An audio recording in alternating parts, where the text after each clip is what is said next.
Cola Soda Pop, Cola Float, and Cola Slush Pops all use cola sugar as a base. In this bag is an ancient cola recipe of citrus peels, spices, and cane sugar.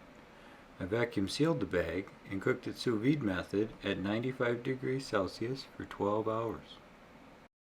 I diluted the sugar with distilled water, then boiled, strained, and cooled it to finish the cola concentrate.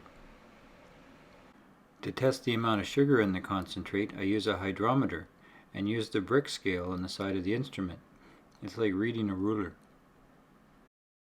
1 bricks equals 1 gram of sugar for 100 grams of liquid. The concentration read 23 bricks. So I diluted the concentrate by more than half to make a soda pop. I gave the mixture a quick taste to see if I enjoyed the sweetness and the taste, and funneled the mixture into a 500 milliliter soda bottle with a ceramic stopper lid. To carbonate the bottle, I used 1/8 of a teaspoon of champagne yeast. I make sure the lid's all sealed on tight and give the bottle a shake to distribute the yeast. I left the bottle to ferment at room temperature until the CO2 gas pressurizes the bottle, about 12 to 48 hours. A little alcohol, about 1%, is probable during fermentation, but I slow or stop the fermentation by putting the bottle in the fridge.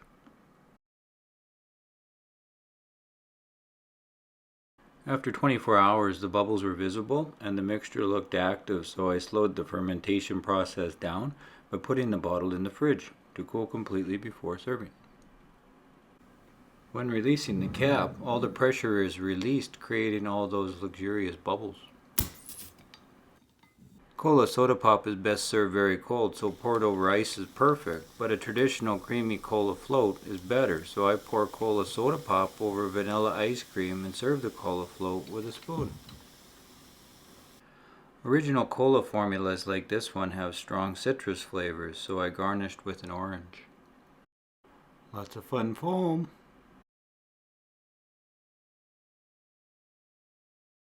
With this concentrate I can make a few confections depending on how sweet I want it to be. Slushy style treats have to be very sweet to keep that texture when they're frozen. Sugar doesn't freeze up as hard, so I use a hydrometer to figure out how much sugar I need. I diluted the concentrate to get somewhere between 15 and 18 bricks.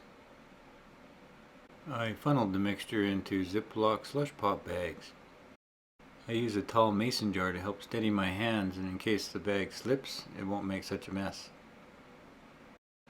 I just make sure the bag is sealed up real tight, and then do the rest. I stand the slush pops up in a freezer-safe mason jar and place them in the freezer.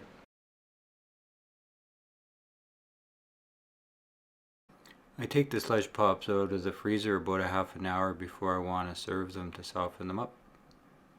The texture as the slush pops are melting is what we want to get right, so every 10 to 15 minutes I squeeze the pops to see how hard the ice is. The texture should break apart with finger pressure. The ideal slush pop experience is sweet, soft, and slushy-like.